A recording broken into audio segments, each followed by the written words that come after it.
Terrassement en pleine masse. Un débroussaillage peut être nécessaire avant d'implanter les fondations. C'est bon? Un peu, un peu. Ah, c'est bon là.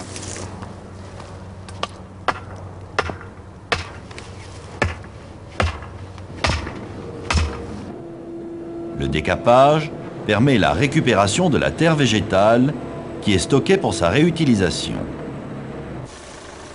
Lors du terrassement, la chaussée doit être maintenue propre aux abords du chantier. Le nettoyage des roues et le balayage de la chaussée sont indispensables. Ici, le terrassement en pleine masse nécessite un talus, une rampe pour les engins et un moyen d'accès pour le personnel.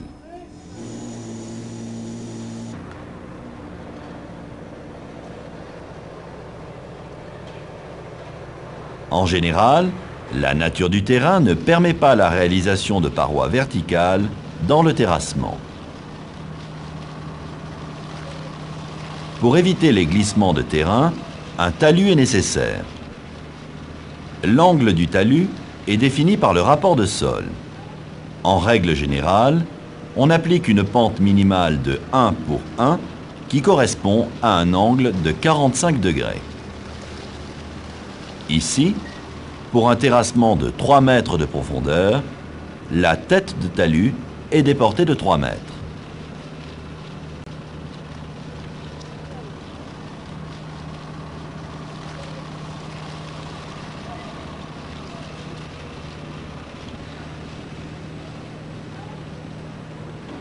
Pour un terrassement en pleine masse, les pieds des talus sont tracés en retrait de l'ouvrage à au moins 1,50 m.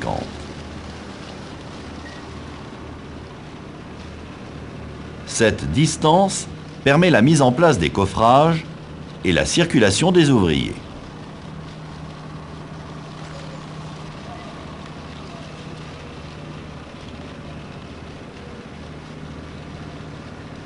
La tête du talus est tracée.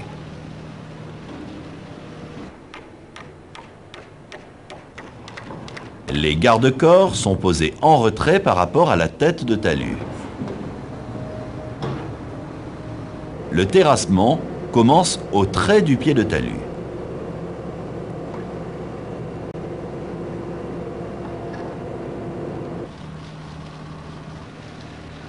Une bâche imperméable protège le talus des eaux de ruissellement.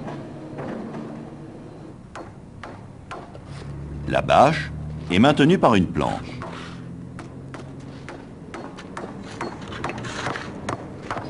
Un merlon de terre fixe la bâche en partie basse.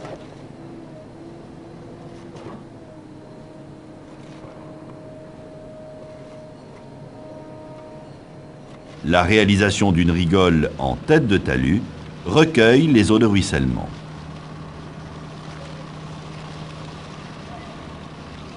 Voici un stockage de bastin près de la tête de talus. La charge fait glisser le terrain. Tout stockage près de la tête de talus est interdit.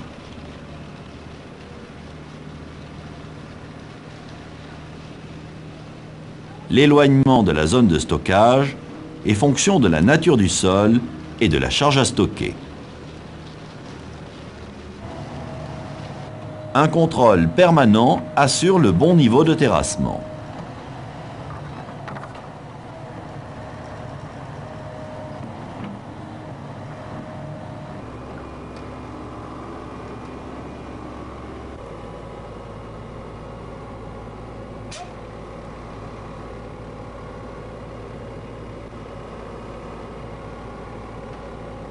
Il est dangereux de travailler ou d'être présent autour des engins.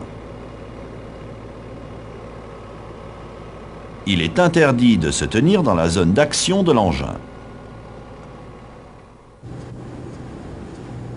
Lors du terrassement, il convient d'être vigilant en présence de réseaux ou d'ouvrages enterrés. Ils sont généralement indiqués sur les plans ou peuvent être découverts lors du terrassement. Les réseaux enterrés sont en général repérés par un grillage avertisseur.